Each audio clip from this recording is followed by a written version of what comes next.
Ta présence en moi devient palpable. Je veux une autre dimension de toi.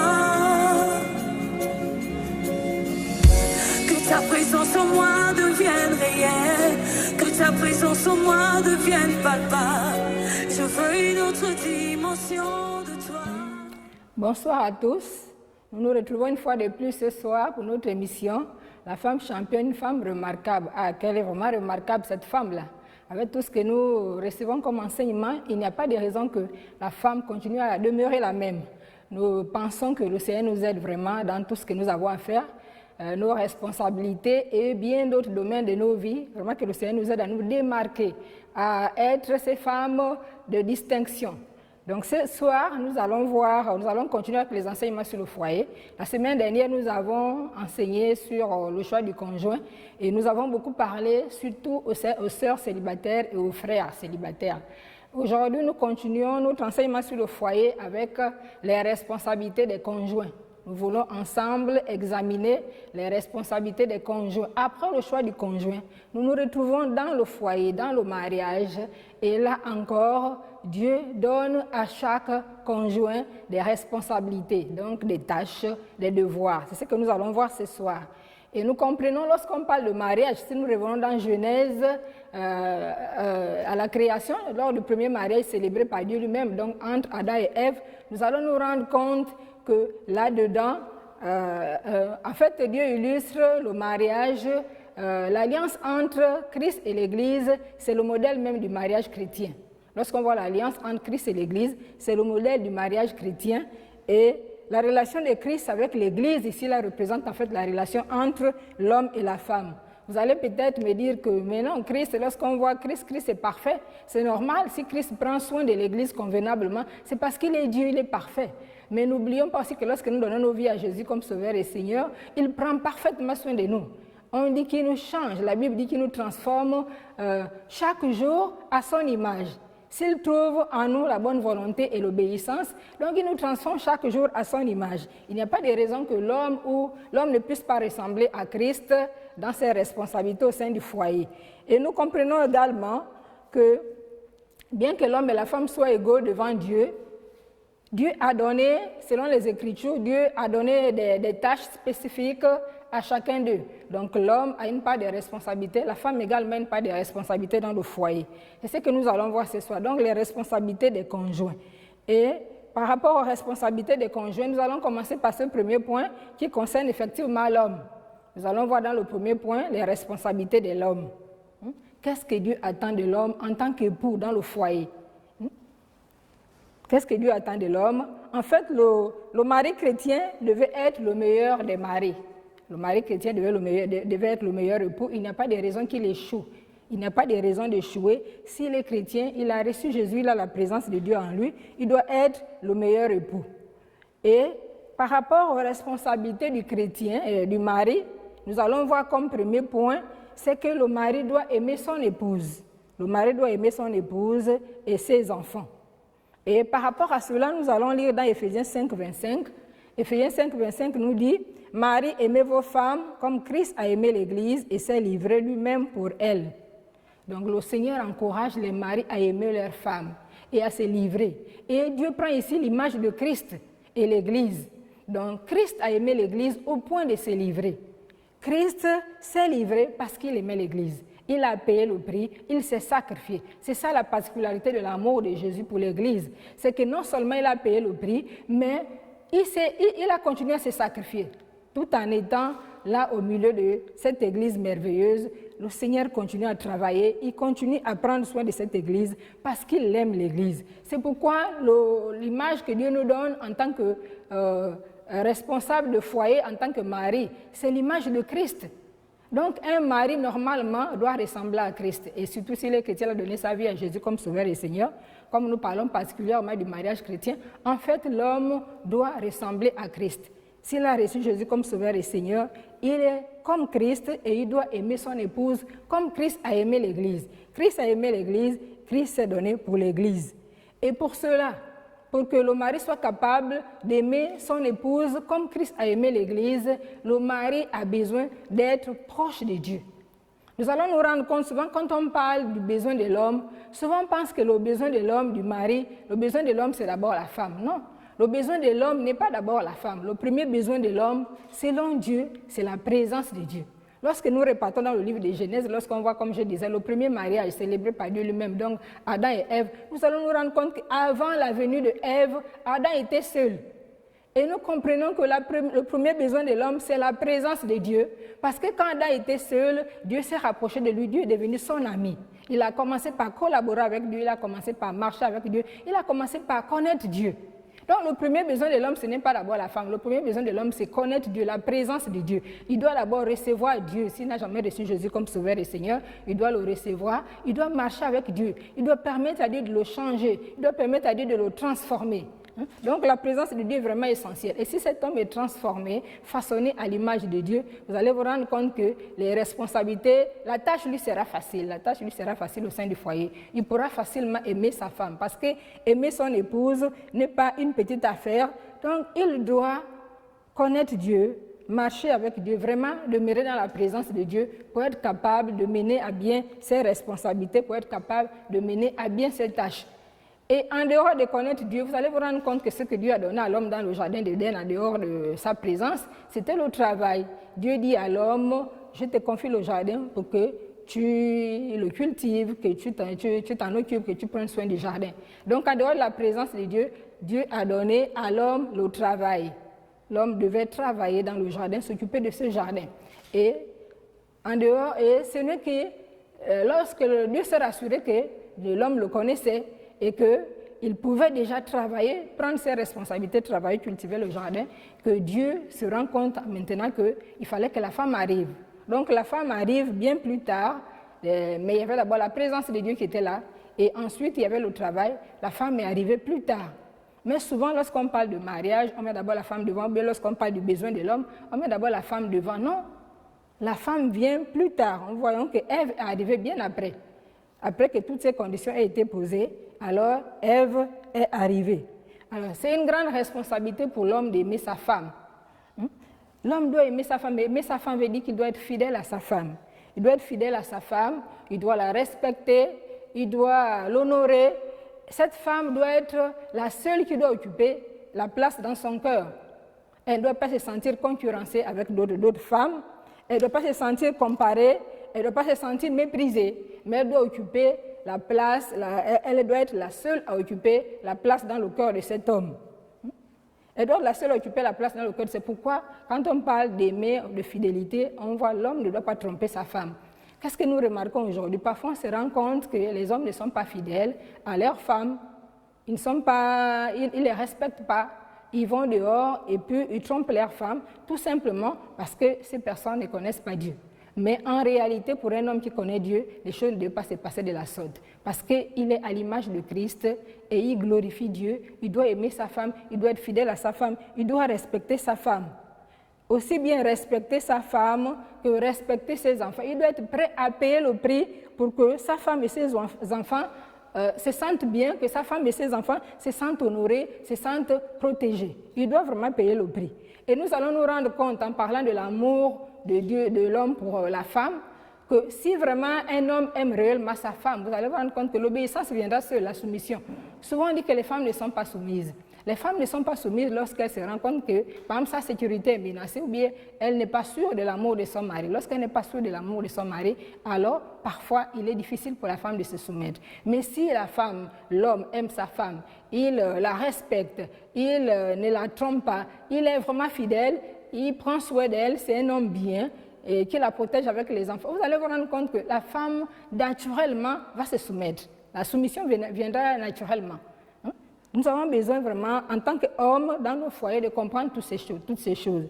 Souvent, on pense que nous avons besoin de prendre soin de nos femmes, de les aimer, de les respecter, si nous voulons voir que le reste vienne facilement. Et aussi, lorsqu'on parle d'aimer sa femme, nous ne devons pas user de violence physique à l'endroit de notre femme. On ne doit pas la violenter, on ne doit pas l'agresser physiquement, même moralement. On ne doit pas le faire. On doit veiller sur elle. La Bible dit que nous devons aimer nos femmes, que les hommes doivent aimer leurs femmes comme Christ a aimé l'Église, comme leur propre corps. On ne peut pas brutaliser son propre corps, on ne peut pas maltraiter son propre corps. Donc, la femme doit veiller sur sa femme, ne pas la brutaliser.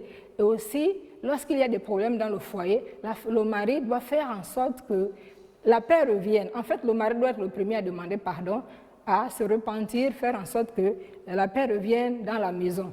Souvent, vous allez vous rendre compte, c'est vrai que parfois certaines femmes sont plus mûres que certains hommes, et quand il y a des problèmes dans les foyers, parfois ce sont elles qui font le premier pas pour ramener la paix, ramener l'ordre. Mais en réalité, la responsabilité revient à l'homme en tant que chef de famille de tout faire pour que son foyer soit harmonieux, qu'il y ait la paix, qu'il y ait l'harmonie, qu'il y ait la présence de Dieu. C'est l'homme qui devait normalement faire le premier pas, régler certains petits problèmes, faire en sorte qu'il y ait que le foyer se porte bien, que l'ambiance du foyer, que l'atmosphère soit que l'atmosphère soit bonne dans le foyer. C'est l'homme qui devait vraiment veiller à tout cela. Bien que nous allons voir les responsabilités de la femme, mais nous comprenons que c'est l'homme le chef et c'est l'homme qui garantit la sécurité, premièrement dans le foyer, la paix, la stabilité. Et nous allons voir également, nous avons vu le premier point, dans les responsabilités de l'homme, que l'homme doit aimer son épouse comme Christ a aimé l'Église. Le deuxième point que nous voulons voir dans les responsabilités de l'homme, c'est que l'homme doit façonner son épouse à l'image de Christ. L'homme doit façonner son épouse à l'image de Christ. Christ a aimé l'Église et Christ n'a cessé d'enseigner l'Église. Donc Christ prépare l'Église aux noces de l'agneau. De la même façon que Christ prépare l'Église aux noces de l'agneau, l'homme aussi doit tout faire pour préparer son épouse à la rencontre de Christ aux noces de l'agneau. Il doit chaque jour faire en sorte que sa femme fasse des progrès sur le plan spirituel. Et pour cela, nous allons lire dans Éphésiens 5, 26 à 27. Éphésiens 5, 26 à 27 nous dit « Afin de la sanctifier par la parole, après l'avoir purifiée par le baptême d'eau. » Afin de la sanctifier par la parole, après l'avoir purifiée par le baptême d'eau. Et au verset 27, on nous dit « Afin de faire paraître devant lui cette Église glorieuse, sans tache, ni ride, ni rien de semblable, mais sainte et irrépréhensible. » Donc c'est le rôle du mari de faire en sorte que sa femme soit comme Christ.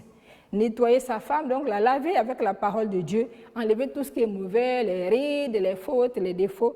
Souvent, certains hommes se plaignent de la qualité de leur femme, bien la qualité de la vie spirituelle de leur femme, ou la qualité de la vie de façon générale de leur femme, comment est-ce que leur femme est, son comportement et autres.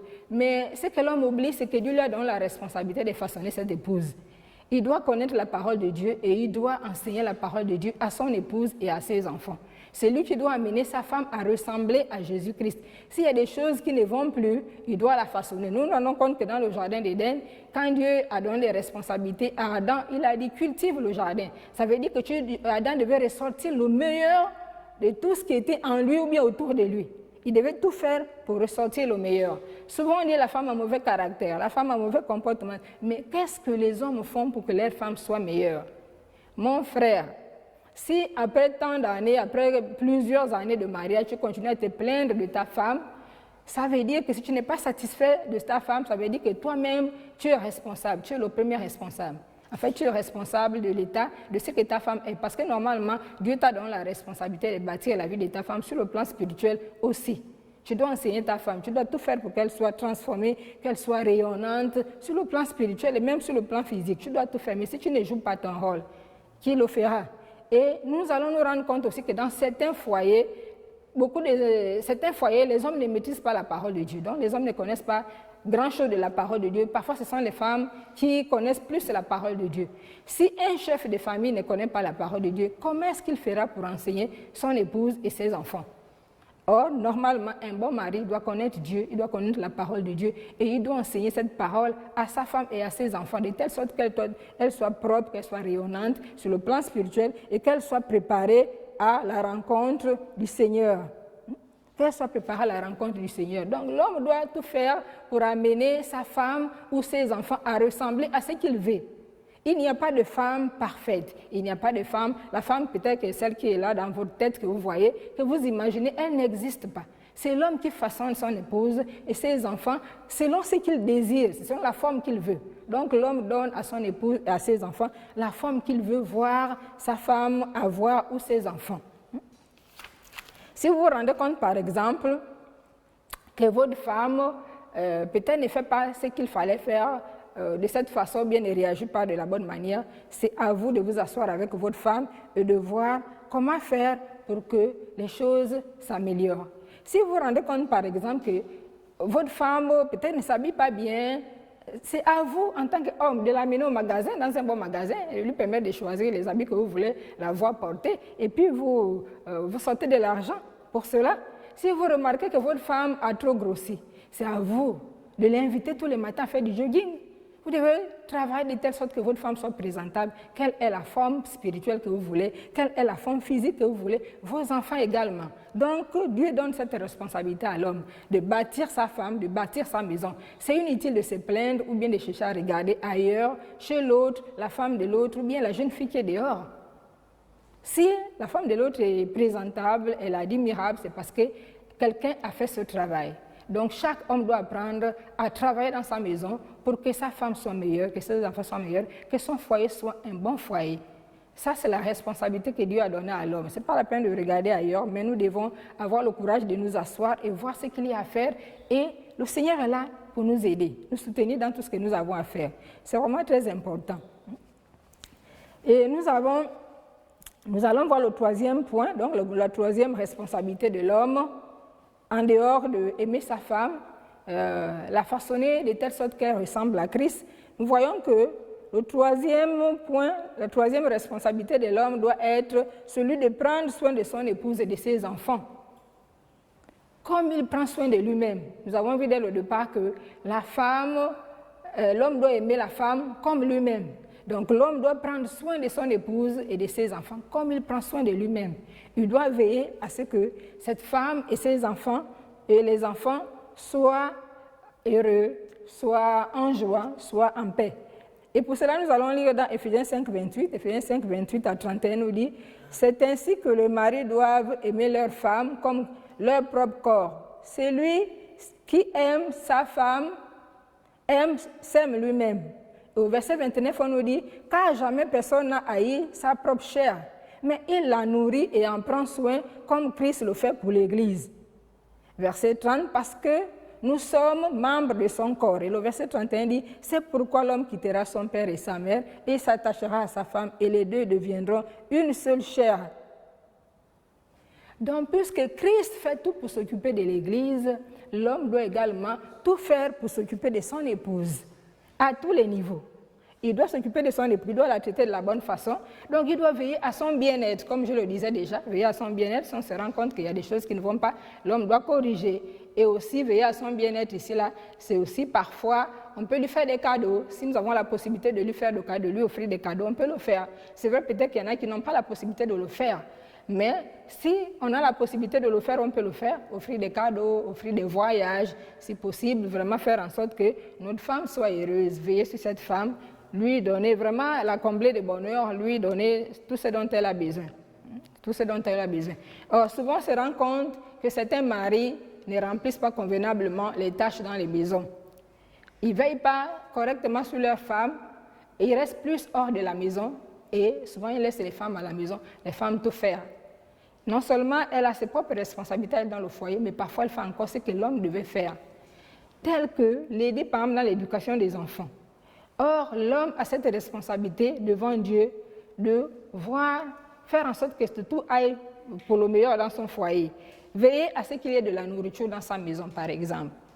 Donc l'homme doit faire en sorte qu'il y ait toujours de la nourriture dans sa maison pour sa femme et ses enfants, et pour eux tous.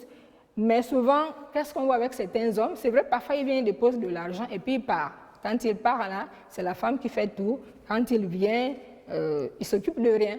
Mais normalement, lorsqu'un homme voit que sa femme est assez chargée, suffisamment chargée, il peut donner un coup de main dans certaines choses.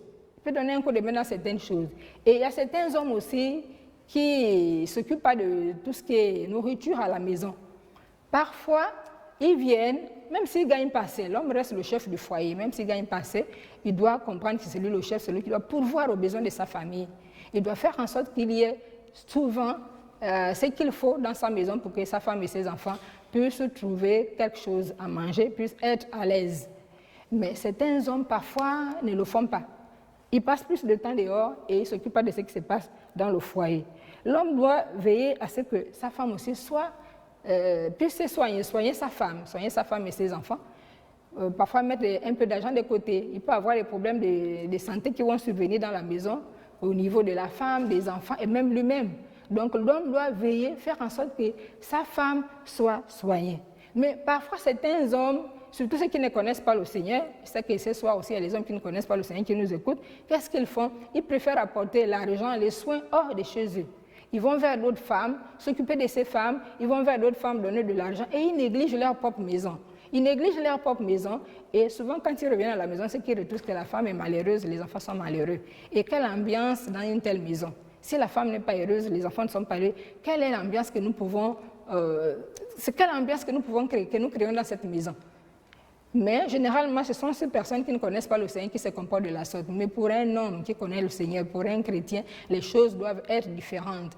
Aimer sa femme, la façonner et prendre soin d'elle à tous les niveaux, pourvoir à la nourriture, lui donner de l'argent, faire des cadeaux, l'amener au restaurant, parfois avec les enfants. Et là encore, parfois, certains hommes n'aiment pas ça. L'amener parfois un week-end ou bien, il ne sait pas, trouver un moment favorable, amener la femme et les enfants au restaurant. Certaines personnes ne le font pas. Certaines personnes le font, pourtant, c'est des bons moments. Donc, un mari, à l'image de Christ, doit maintenir le même degré d'amour, la même dimension d'amour que lors des fiançailles. Parce que l'amour de Christ pour l'Église ne baisse pas. Christ continue à prendre soin de l'Église chaque jour, dans les détails, dans les moindres besoins. Le Seigneur s'en occupe. Donc, l'homme qui aime le Seigneur, l'homme qui a donné à Dieu la première place et qui vit dans la présence de Dieu, devait également faire de même. Cet homme doit faire en sorte que vraiment sa famille soit un lieu, sa famille soit une famille comblée, une famille heureuse, une famille en paix. Et c'est aussi parfois penser à la distraire, à l'égayer, à l'amener parfois hors de la maison. Si c'est possible, bien sûr, l'amener hors de la maison, par exemple à un restaurant, et puis passer du temps en famille. Certains hommes ne savent pas ça, donner du temps à leur famille, à leurs femmes, à leurs enfants. Beaucoup ne le font pas, mais c'est important pour le développement d'un foyer. Pour que le foyer se développe de manière harmonieuse, il est important pour les hommes de comprendre cela. Accorder du temps à la femme, lui dire souvent que je t'aime, l'apprécier, lui accorder son attention et parfois l'amener hors de la maison, parfois seul, parfois avec les enfants. C'est important, cela cultive l'amour. Si les maris chrétiens ne le font pas, je ne sais pas où est-ce qu'ils vont le faire s'ils ne le font pas pour leurs femmes et pour leurs enfants, s'ils ne le font pas pour leur maison, où est-ce qu'ils le font alors? Et imaginez-vous un foyer chrétien où toutes ces choses manquent. Vraiment, c'est un foyer quand même, il y a un peu de la monotonie et souvent, ce n'est pas bon.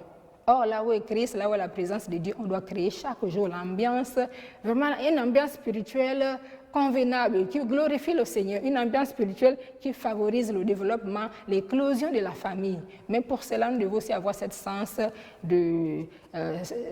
possibilité de pouvoir créer, souvent créer. C'est vraiment important. Donc nous venons de voir le premier point, la responsabilité de l'homme dans le foyer. Nous comprenons que l'homme doit aimer sa femme comme Christ a aimé l'Église.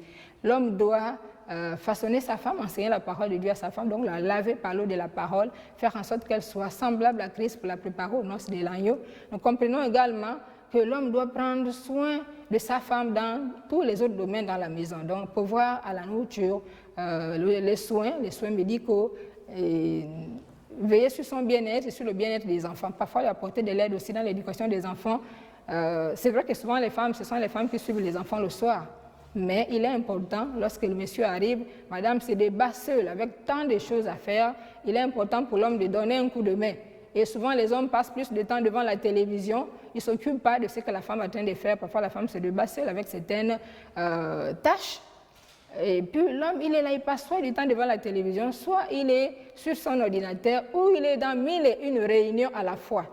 Ce n'est pas mauvais de servir Christ, mais il faut aussi éviter d'être activiste. Donc le deuxième point que nous allons voir, ce sont les responsabilités de la femme. Les responsabilités de la femme. Donc en parlant de responsabilités de la femme, nous allons nous rendre compte en lisant Éphésiens 5, 22, on nous dit « Femmes, soyez soumises à vos maris comme au Seigneur ». L'une des premières responsabilités que nous voulons évoquer ici, c'est la soumission à son mari pour la femme. La femme doit se soumettre à son mari comme au Seigneur. Et le verset 23 nous dit « Car le mari est le chef de la femme, comme Christ est le chef de l'Église, qui est son corps, et dont il est le sauveur. » Le verset 24 nous dit « Or, de même que l'Église est soumise à Christ, les femmes aussi doivent l'être à leur mari en toutes choses. » Donc, le Seigneur nous encourage la femme ici à se soumettre à son mari. Pas à n'importe quel homme, mais à son mari. La femme se soumet à son mari. On dit, femme, soyez soumise à votre mari. Donc, la femme doit se soumettre à son mari. C'est sa première responsabilité. Donc, une femme douce dans la maison de son mari est remarquable. Une femme douce est remarquable, et pour que cette femme soit capable de se soumettre aussi à son mari, sa première responsabilité également, comme l'homme recherche la présence de Dieu, elle aussi doit rechercher la présence de Dieu, cultiver l'intimité avec Dieu, cultiver vraiment la connaissance du Seigneur. Et nous le voyons dans 1 Pierre au chapitre 3, le verset 3 nous dit « Ayez non cette parure extérieure qui consiste dans les cheveux tressés, les ornements d'or ou les habits qu'on revêt. » Verset 4, « Mais la parure intérieure est cachée dans le cœur, la pureté incorruptible d'un esprit doux et paisible qui est d'un grand prix devant Dieu. » Et le verset 5 nous dit, « Ainsi se paraît autrefois les saintes femmes qui espéraient en Dieu, soumises à leur mari. » Verset 6, « Comme Sarah qui obéissait à Abraham et l'appelait son Seigneur. » Donc, pour que la femme soit capable de se soumettre de manière convenable à son mari, elle doit également connaître Dieu, vraiment cultiver cette relation avec Dieu. On dit la parure intérieure est cachée dans le cœur. Elle doit pas, c'est vrai qu'elle ne doit pas se négliger sur le plan de l'extérieur, mais d'abord son intérieur, son intimité avec Dieu, son caractère. Elle doit laisser Dieu façonner son caractère. Elle doit laisser la parole de Dieu laver son caractère, la transformer vraiment à l'image de Christ. Le mari le fait déjà, mais elle-même aussi, elle doit s'efforcer à rechercher la face de Dieu. En dehors des enseignements que le mari donne, elle doit être là au pied du Seigneur.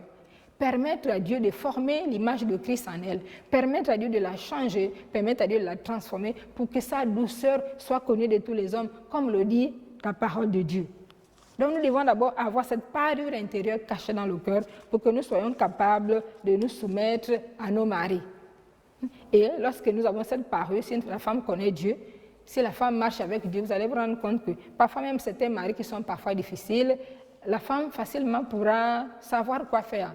Si vous avez affaire à un mari difficile, peut-être qu'il n'est pas correctement converti, il n'est pas peut-être transformé à l'image de Christ, mais 1 Pierre 3, 1 nous dit, même sans parole, en voyant votre manière de vivre, chaste et réservée, même sans parole, si vous obéissez à la parole de Dieu, vous êtes transformé, même sans parole, vous pouvez gagner vos maris à Christ. S'ils ne sont pas vraiment engagés avec le Seigneur, vous pouvez les gagner. S'ils ne sont pas convertis, vous pouvez les gagner. Donc une femme, par sa transformation, une femme, par sa vie pleine, remplie de l'esprit, peut amener son mari à être changé, peut amener Dieu à changer son mari, peut amener son mari à la conversion. C'est pourquoi la première responsabilité d'une femme, c'est de connaître Dieu, se soumettre à Dieu et permettre à Dieu de vraiment créer en elle cette beauté intérieure. Donc la beauté du caractère. La beauté du caractère dans sa relation avec Dieu, la beauté de sa vie spirituelle, qui doit être visible par tous. Lorsque nous voyons Proverbe 31, vraiment nous décrit cette femme formidable, mais là, ce qui ressort aussi en dehors de ses activités, c'est d'abord la qualité de sa vie avec le Seigneur. Elle aime le Seigneur. Et elle, on dit même que lorsqu'elle ouvre sa bouche, ce sont des paroles sages, des paroles assaisonnées de grâce qui sortent. Donc c'est parce qu'elle connaît d'abord le Seigneur. C'est la première responsabilité de la femme, connaître le Seigneur. Et la deuxième responsabilité de la femme, c'est être occupée aux soins domestiques. La femme doit être occupée aux soins domestiques dans sa maison. Et titre 2.5 nous dit, titre 2.5, nous allons commencer au verset 3, on dit que les femmes âgées doivent aussi avoir l'extérieur qui convient à la sainteté, n'être ni médisantes, ni adonnées au vin, qu'elles doivent donner de bonnes instructions. Verset 4. Dans le but d'apprendre aux jeunes femmes à aimer leurs maris et leurs enfants, et le verset 5, à être retenues chastes, occupées aux soins domestiques, bonnes, soumises à leurs maris, afin que la parole de Dieu ne soit pas blasphémée. Donc la femme doit être occupée aux soins domestiques. Elle doit être là, soumise, chaste, mais également, elle doit également s'occuper de tout ce qui concerne sa maison. Donc les soins domestiques, c'est devoir en tant que femme. Elle doit veiller à ce que sa maison soit propre, donc faire le ménage, c'est ce que beaucoup de femmes le font. Peut-être que certaines parfois sont paresseuses, mais la femme doit de façon générale, surtout lorsque nous sommes chrétiens, on doit veiller à ce que nos maisons soient propres. Parce que même lorsque les gens nous rendent visite, par la qualité de nos maisons, nous prêchons l'évangile. Lorsque les gens arrivent, surtout que là où nous habitons, c'est propre, c'est beau, c'est bien habillé, il fait bon vivre, les gens sont à l'aise et même rien que par l'intérieur de notre maison, nous pouvons présenter Christ aux gens, parfois même sans parole. Les gens peuvent se rendre compte que maintenant, les gens qui vivent ici, c'est des personnes ordonnées, ce sont des personnes qui craignent Dieu, ce sont des personnes spéciaux, des personnes spéciales. Ils verront même la différence. Vous allez peut-être me dire que mais les femmes qui ne sont pas chrétiennes aussi tiennent bien leur maison. Oui, ils tiennent bien leur maison, mais la différence, c'est que ces femmes-là, n'ont pas la présence de Dieu. Or, nous, la grâce que nous avons la présence de Dieu, et la présence de Dieu marque vraiment la différence. La présence de Dieu marque la différence, que nos maisons ont une ambiance chrétienne, nos maisons créent une atmosphère qui fait du bien aux gens, qui guérit même, qui restaure les personnes qui arrivent, qui console, qui soutient les personnes qui arrivent. C'est ça l'avantage des maisons chrétiennes, parce que la présence de Dieu est là. Et en dehors de s'occuper du ménage, de faire en sorte que sa maison soit propre, la femme doit apprêter le repas, faire en sorte que son mari et ses enfants mangent à temps et puissent bien manger. Surtout lorsque, même si elle travaille, elle doit s'organiser de telle sorte qu'elle puisse accomplir ses tâches de femme au foyer. Si elle a un peu plus de moyens souvent, ou bien si le mari a un peu plus de moyens, souvent le mari prend une aide qui peut l'aider, donner un coup de main, une femme de ménage qui peut l'aider dans certaines tâches. Mais certains maris n'ont pas la possibilité de le faire. Comme certains maris n'ont pas la possibilité de le faire, la femme doit s'organiser de telle sorte que le repas de son mari soit bien fait et à temps. Pour que lorsque le mari et les enfants arrivent, qu'ils soient à l'aise, qu'ils trouvent que le repas est bien fait et le repas est fait à temps. Comme je le disais déjà dans le choix du conjoint, qu'il ne s'agit pas de vouloir se marier, il s'agit aussi de savoir que nous allons tenir la maison et nous devons être à la hauteur de certaines responsabilités. Être capable de faire le bon repas que notre mari et nos enfants aiment. Il n'est pas question de dire que je me suis mariée à un homme chrétien, il n'est pas exigeant, non, au contraire. L'homme chrétien, c'est un prince de Dieu, il doit être traité comme le Seigneur lui-même. Nous devons l'honorer en prenant soin de lui, en veillant à ce que sa maison soit propre et en lui présentant des bons mets pour lui et ses enfants. Nous devons aussi être prêts à faire des courses, faire en sorte que s'il y a des courses à faire dans nos maisons, que ces courses soient faites de la bonne manière et que les choses se passent bien. Et aussi, cette femme chrétienne est appelée à s'occuper des enfants. Souvent, les femmes passent plus de temps parfois à l'extérieur, surtout les femmes chrétiennes qui vont dans les églises. Nous avons plusieurs réunions. Ce n'est pas mauvais de servir Dieu, mais nous devons savoir organiser notre temps, faire un emploi du temps, savoir à quel moment je suis à l'église, quel jour je suis à l'église, à quel moment je dois être chez moi pour m'occuper de ma maison, prendre soin de ma maison, m'occuper de mes enfants et faire en sorte que certaines choses soient faites de la bonne façon. Je dois aussi avoir le temps de m'occuper de mes enfants, surtout lorsqu'ils sont à bas âge. Parfois, il y a le suivi scolaire et il y a bien d'autres choses à faire. Parfois, le mari n'est pas là. Vous allez vous rendre compte que la plus grande tâche, souvent au foyer, dans ce qu'il y a à faire, incombe aux femmes.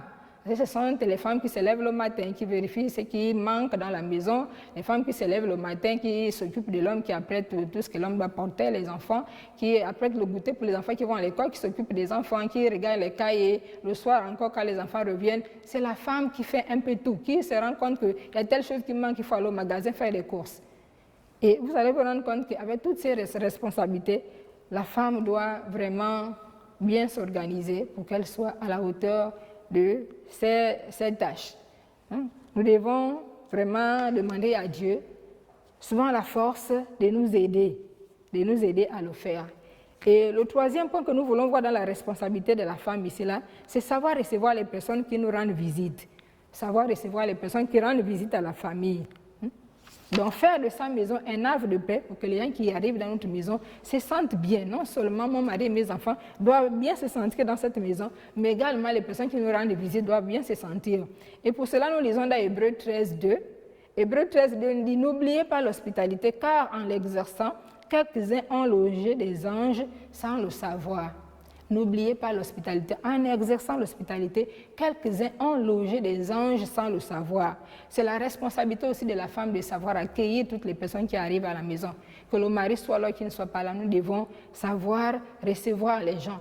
les faire asseoir, leur donner peut-être un verre d'eau, s'il y a la possibilité de leur donner un morceau de pain, c'est aussi une bonne chose. Les écouter, parfois les conseiller ou les aider selon nos capacités, selon nos moyens.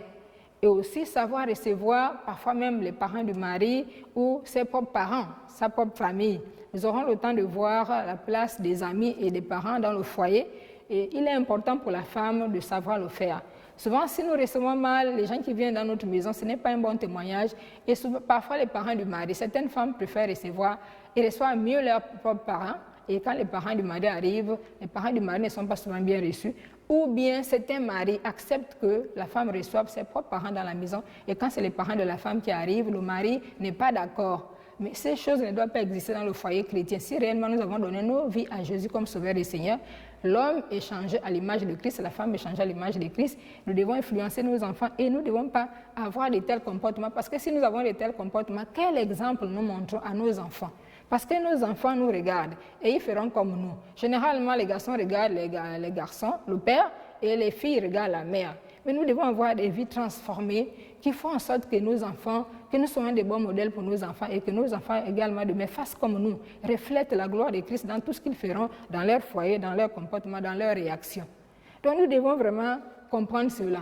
Donc en parlant des responsabilités de l'homme et de la femme, Dieu a placé chacun dans le foyer à une place de choix avec des responsabilités qui lui incombent. Donc l'homme doit connaître sa place de chef et en tant que mari, en tant que chef de la famille, il doit tout faire pour que sa femme soit en sécurité, que sa femme soit heureuse avec les enfants, que sa famille soit heureuse. Il doit travailler dans ce sens et travailler en collaboration avec le Seigneur. La femme également doit veiller à ce qu'elle se soumette à son mari parce qu'une femme soumise à son mari facilite beaucoup de choses dans ce que son mari est en train de faire. Si une femme est soumise, elle va aider le mari à vraiment réaliser beaucoup de choses. Non seulement à l'aider elle-même avec les enfants, mais également à pouvoir travailler de telle sorte que le foyer en bénéficie toujours et davantage. Nous devons prendre conscience de cela. Et nous voulons également ce soir aussi, nous ne voulons pas terminer les responsabilités des conjoints sans parler des hommes qui ne connaissent pas encore le Seigneur. Je sais qu'il y a des hommes qui nous suivent, des foyers qui nous suivent, qui ne connaissent pas le Seigneur. Messieurs et madame, vous ne connaissez pas le Seigneur. Sachez que pour que votre mari soit un bon mari, il doit connaître Jésus comme Sauveur et Seigneur. Et que pour que votre femme soit une bonne femme, elle doit connaître le Seigneur. Souvent, certains hommes admirent les femmes chrétiennes, mais c'est une femme posée, calme, elle est douce, mais parce qu'elle a donné sa vie à Jésus comme Sauveur et Seigneur, c'est pourquoi elle est posée calme et douce. Et on entend souvent certains hommes dire, mais dans les bonnes femmes se trouvent à l'église. Non, les bonnes femmes se trouvent en Christ. Si vous acceptez Jésus comme Sauveur et Seigneur, si vous permettez que votre femme devienne chrétienne, qu'elle rencontre Jésus, elle sera une bonne et douce femme. Et si aussi le mari accepte Jésus, il sera un bon mari. On ne peut pas bâtir un bon foyer si l'homme ne connaît pas Dieu, la femme ne connaît pas Dieu. Il y aura toujours des problèmes. C'est pourquoi vous voyez dans certains foyers, les maris ne sont pas fidèles. Parfois, ils ne montrent pas l'argent à leur femme. Ça aussi, c'est un aspect que j'ai oublié. Dans un foyer chrétien modèle, en fait, l'homme et la femme sont l'un nus devant l'autre, comme le dit Genèse 2,25. Ils étaient tous nus l'un devant l'autre, ils n'en avaient point honte. Donc le dossier finance également. L'homme ne doit pas cacher son argent à son épouse. Il doit être le premier à prendre soin de tous les besoins de sa maison. C'est vrai que la femme doit l'aider. Si les deux travaillent, par exemple, le mari amène son salaire, la femme amène son salaire, ils mettent ensemble et ils planifient les dépenses ensemble.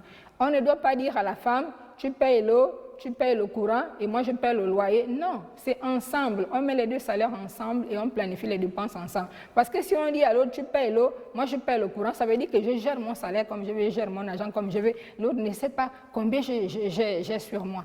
Mais on doit ensemble mettre nos moyens ensemble et planifier les dépenses ensemble. Et l'homme ne doit pas cacher ce qu'il gagne à sa femme, ne doit pas cacher son salaire à sa femme. De même, la femme ne doit pas aussi cacher à son mari ce qu'elle gagne. Mais dans la transparence, chacun amène ce qu'il a, ensemble nous mettons et nous planifions, nous faisons les dépenses. Or, il y a certains hommes qui cachent à leurs femmes les salaires.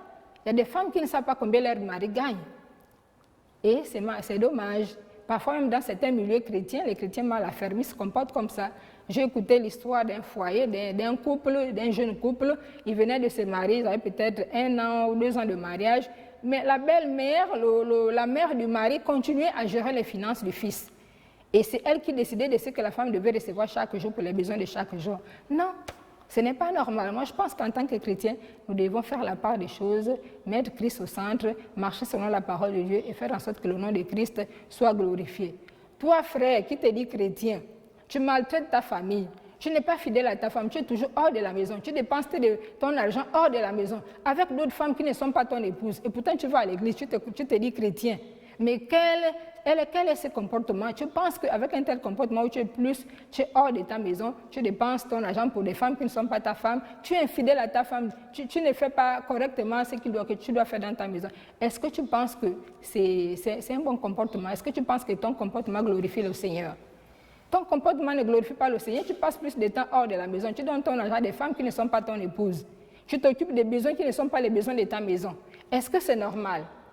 Ce n'est pas normal. Nous devons être en complicité avec nos épouses et nous devons tout faire ensemble. Il n'y a pas de raison qu'on engage des dépenses à l'insu de nos femmes. Nos femmes doivent savoir ce que nous faisons. Si nous voulons investir, c'est ensemble. Si nous voulons acheter des choses, c'est ensemble. Si nous voulons prendre des décisions, peut-être pour les enfants, c'est ensemble. Le couple chrétien, on doit agir ensemble. Il n'y a pas de raison que certaines choses soient faites à l'insu de l'autre. Non.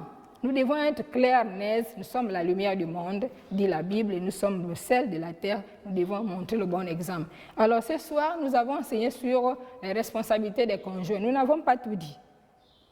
Nous en sommes conscients que nous n'avons pas tout dit. Il y a des livres qui existent, qui sont là, que vous pourrez approfondir la question. Mais nous voulions simplement ce soir encourager les couples à comprendre que lorsqu'on devient chrétien, nous devons être sérieux. On doit non seulement ressembler à Christ, mais prendre au sérieux nos responsabilités et faire en sorte que notre maison soit à l'image de Christ et que les personnes qui nous voient vivre, les personnes qui voient notre épouse, les personnes qui voient nos enfants ou notre mari, honorent le Seigneur et aient envie de se tourner vers Christ et de devenir chrétien. C'est vraiment important. Donc ce soir, nous avons terminé, nous avons vu les responsabilités des conjoints et nous voulons bénir le Seigneur pour toutes ces paroles. Nous voulons que le Seigneur assiste les conjoints. Nous savons que ce n'est pas toujours facile. Vivre ensemble, chacun a son caractère, chacun a son éducation, chacun a sa façon de voir les choses. Mais je pense que lorsqu'on est chrétien sincère, toutes ces choses trouvent souvent Dieu fait en sorte que ces choses soient ajustées pour qu'il y ait l'harmonie. Nous voulons vraiment rendre grâce à Dieu. Nous savons que ce n'est pas facile, mais nous savons que Christ est à l'œuvre dans les maisons où on a mis Christ à la première place. Le Seigneur est à l'œuvre et le Seigneur travaille. Et nous croyons que si nous continuons à laisser à Dieu la première place, il va continuer à nous amener de gloire en gloire dans nos foyers. Il fera en sorte que la présence de Dieu soit davantage visible, qu'elle guérisse davantage nos maisons et que la gloire lui soit rendue. Et qu'au travers de ce que nous vivons dans nos maisons, au travers de la qualité de nos foyers, que les âmes viennent à Christ. Que les âmes viennent à Christ. Nous voulons bénir Dieu ce soir et nous voulons prier, déjà rendre grâce à Dieu pour cet enseignement, mais également pour les foyers chrétiens en particulier, mais nous voulons également penser à ceux-là qui ne connaissent pas encore Jésus-Christ et qui aspirent à cette harmonie familiale. Non, jamais tout seul, non, jamais tout seul. Jésus, mon sauveur, me garde. Je ne suis jamais tout seul. Non, jamais tout seul. Non, jamais tout seul. Jésus, mon sauveur, me garde. Je ne suis jamais tout seul. Les dangers à court, subtils inconnus, de près il m'entoure, plus près est Jésus, qui dans le voyage me redit c'est moi. Ne crains rien, courage, je suis toujours avec toi. Non, jamais tout seul. tous. Jésus, mon sauveur, me garde, jamais ne me laisse seul. L'aube matinière n'élu qu'au beau jour. Jésus, mon sauveur, me garde. Oh Seigneur, nous te bénissons pour ta parole. Seigneur, merci parce que nous ne sommes pas seuls. Tu n'as pas abandonné les couples seuls, mais tu es là, toi l'auteur du mariage. Seigneur, tu es là dans nos maisons. Seigneur, tu es là dans nos vies pour nous conduire, pour nous aider à remporter la victoire que tu as dit, à manifester la victoire que tu as dit à remporter à la croix. Seigneur, ce soir, nous voulons te glorifier pour les foyers chrétiens qui te glorifient. Nous voulons te bénir pour les foyers qui te glorifient. Nous voulons te bénir pour les foyers qui ne t'ont pas encore rencontré, ces hommes, ces femmes, qui vivent encore loin de toi, hors de la bergerie. Merci de toucher les cœurs, Seigneur, de telle sorte que ces hommes, ces foyers soient sauvés et que ces foyers te servent. Nous te bénissons, Seigneur, encore ce soir. Seigneur, sois béni pour tout ce que tu ne cesses de faire. Sois béni, toi qui nous accompagnes chaque jour, à chaque instant. Oh Jésus, nous te disons merci pour ton œuvre puissante et glorieuse. Sois élevé au nom de Jésus. Amen. Ce soir, nous avons terminé. Nous continuons la semaine prochaine et nous disons à tous ceux-là qui nous écoutent, s'il y a des points qui ne sont pas des zones d'ombre, ou bien des points qui n'ont pas forcément été touchés, bien développés, vous pouvez également vous adresser à nous, vous pouvez également nous écrire pour que prochainement nous voyons comment toucher certains aspects qui n'ont pas été touchés. Merci, soyez encore bénis.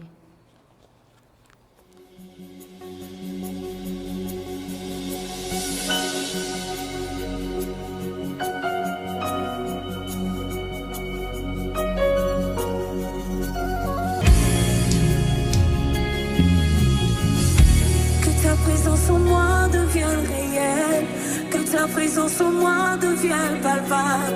Je veux une autre dimension de toi. Que ta présence en moi devienne réelle, que ta présence en moi devienne palpable. Je veux une autre dimension de toi.